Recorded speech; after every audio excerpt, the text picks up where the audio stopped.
Muy bien. Pasamos al segundo tema que nos había quedado colgado, que eran los tipos de sociedades. Estas sociedades, ustedes lo tienen bien en el apunte, no voy a entrar en esto demasiado, me voy a detener en las últimas.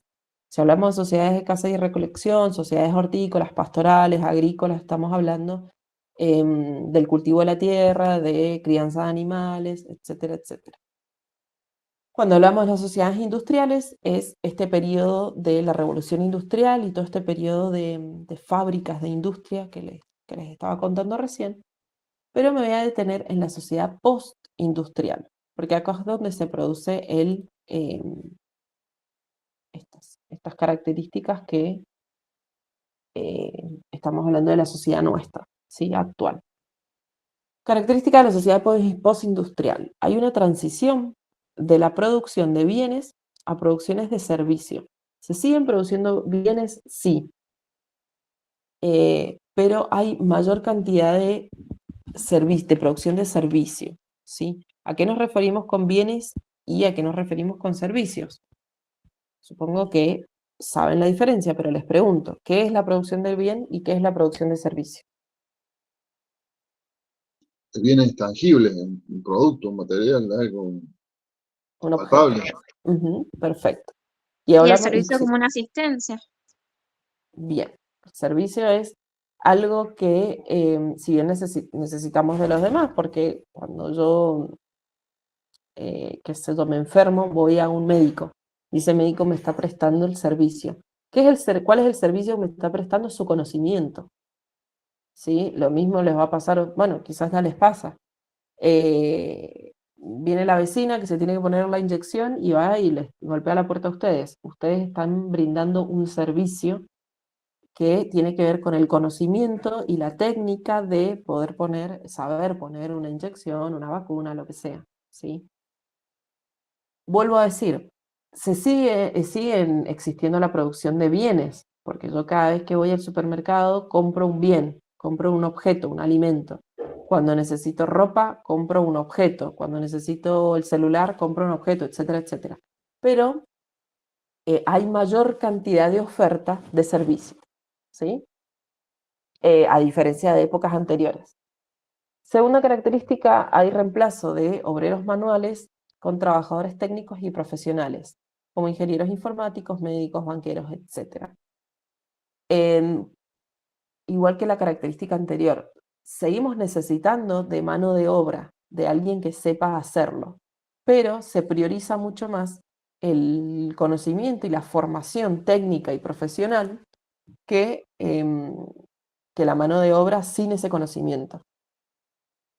¿A qué voy con esto? A ver, eh, quizás yo puedo buscar en internet, bueno, no, porque ahí estaría también metiéndome en el conocimiento. Le puedo preguntar a mi vecino qué puedo hacer para esta gastritis crónica que tengo. Sí, mi vecino me puede dar un consejo, pero en realidad yo tengo que dirigirme a alguien que tenga ese conocimiento específico como un médico, ¿sí? Para poder tratar esa gastritis crónica o el ejemplo que se les ocurra. Y es por eso que hoy en día, y esto lo deben haber escuchado desde que van al secundario, cada vez se necesita más conocimiento y más específico, ¿sí? Antes estaba el médico, en general. Después empezaron a salir las distintas especializaciones. Está el médico clínico, el médico ginecólogo, el médico traumatólogo, el médico, etc. En el ámbito de ustedes,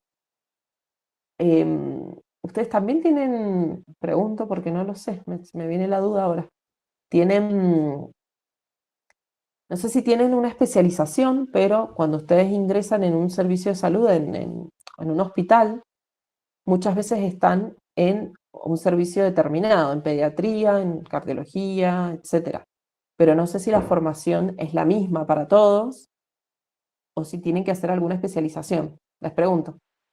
Es digamos, nosotros ahora lo que hacemos es estudiar la parte básica y general de lo que es la enfermería, y el que quiere hacer Ujú. la licenciatura se especializa en psiquiatría, en Ah, ahí terapia está. intensiva, en neo, pero también depende mucho de dónde vayas a trabajar.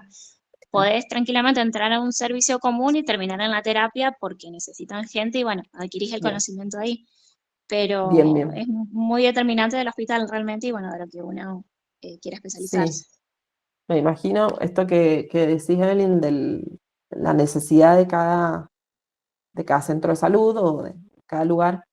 Y eso también se vio mucho en la pandemia, donde el otro día en realidad escuchaba en las mesas de examen, escuchaba a dos profes hablar que son, no me acuerdo el nombre, me van a matar, pero son profes que ustedes deben tener, que trabajan en el NOTI, y se las llevaron a servicios de terapia intensiva en los otros hospitales para trabajar con adultos. Y entonces se reían porque, claro, en la parte de pediatría trabajan, se ve que con jeringas más pequeñas o de menos medida, y no entendían después cuando agarraron las jeringas más grandes la cantidad de dosis que tenían que poner. Bueno, ¿a qué voy con esto? Con que cada vez, y por eso le digo que quizás en el secundario les machacaban la cabeza con esto, se hace más necesario seguir estudiando, ¿sí? Porque ya el nivel de competencia que tenemos es mucho más grande. Entonces, ¿a quién le van a dar el trabajo? A la psicóloga que solo, o sea, que se quedó con lo que le dio la facultad, o a la psicóloga que hizo un posgrado y una maestría en consumo problemático de adolescentes, ¿sí? Porque así de específico es, digamos. Y para cierto trabajo le van a priorizar a esa otra psicóloga que tiene ese conocimiento específico, ¿sí? Obviamente depende en el ámbito donde uno quiera ingresar. Tercera característica, sustitución del conocimiento práctico por conocimiento teórico, ¿sí? Quizás hay enfermeros de la vieja escuela, que antes no existía esta carrera, digamos, de enfermería, sino que había, no sé si era un curso o ni siquiera era un Enfermeros curso, empíricos, era, se les claro, decía, profe. eso, donde el conocimiento práctico, probablemente un enfermero empírico hoy sepa muchísimo más que todos nosotros, pero... Yo creo que es al revés. Ah, ¿sí? ¿Vos decís que es al revés? Lo que pasa es que, a ver, en mi caso en el Mm, trabajo, generalmente las enfermeras empíricas son las que tienen obviamente mayor años de experiencia y de edad. Lo que ujú, pasa, sí saben, pero yo creo que no están actualizadas a lo que es la medicina ah, moderna de hoy en día, que es entendible, obviamente, ujú, porque claro. ellas en su momento Mm, hicieron el curso que era en ese entonces 4 o 6 meses y ahora les exigen tener el título porque claro. por el tema de que la medicina se actualiza todo el tiempo. Y tiene lógica, en realidad tiene mucha lógica. Lo que quería decir yo que estas enfermeras empíricas deben tener, como vos decís, muchísima experiencia, pero les falta el conocimiento teórico que te da el estudio que Claro, ustedes están cursando, ¿sí? Y bueno, y está buenísimo, en realidad quizás ya están casi por jubilarse, supongo, pero estaría buenísimo que pudieran acceder a todo esto que ustedes están estudiando para justamente actualizarse, em, y poder tener el conocimiento teórico que se necesita.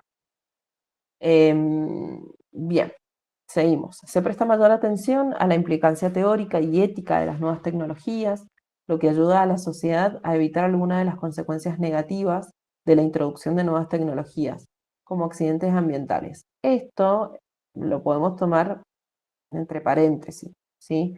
Hay muchos avances tecnológicos que quizás faltan algunas normas éticas o morales, y eso también tiene que ver con la sociedad y con cada uno en particular, ¿sí? Hay personas, por ejemplo, a ver,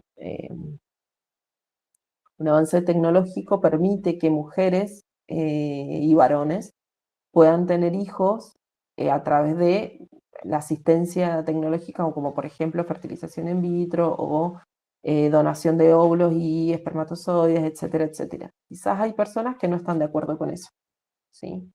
Em, la inteligencia artificial. Profe, Pues, disculpe, le quería hacer una consulta. En cuanto al punto anterior de que estaba hablando, me hace sonar a las nuevas técnicas o nuevos métodos de implementar eh, por ejemplo, en la época antigua se utilizaban elementos que se podían esterilizar. Por ejemplo, antes de usar una jeringa descartable, por el tema de los accidentes ambientales, por ejemplo, Ujú, eh, antes se usaban elementos que eran esterilizados, no se descartaban, y por lo poco que sé, no era algo muy factible por la propagación de enfermedades, hasta que ujú. se empezó a hacer elementos descartables, que imagino yo que tiene que ver eh, es un factor importante en el término ambiental por el tema de la contaminación. Si bien eso después lo recolectan, hay camiones que recolectan los Sí, elementos pero patológicos y lo incineran, pero igual es como que genera una especie de accidente ambiental en el sentido de la contaminación. Porque igual con el tema de sí, los sí, barbijos, los guantes y todo, son elementos que por ahí se descartan de mal manera y siguen generando contaminación de alguna manera. contaminación. Sí, eso se vio mucho en la pandemia, cuando Sí, todos empezamos a usar barbijos, guantes, alcohol.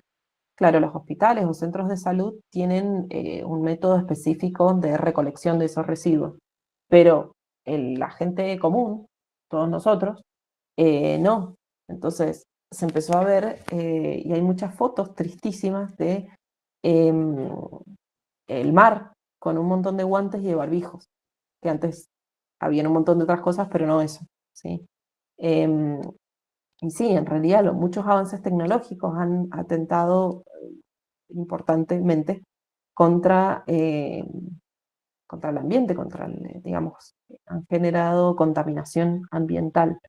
Hemos avanzado en esto este ejemplo que vos decías está buenísimo. Antes las jeringas se esterilizaban, eran de vidrio, creo, se esterilizaban, etcétera, y para evitar la propagación de enfermedades y todo esto, se empezaron a usar lo descartable.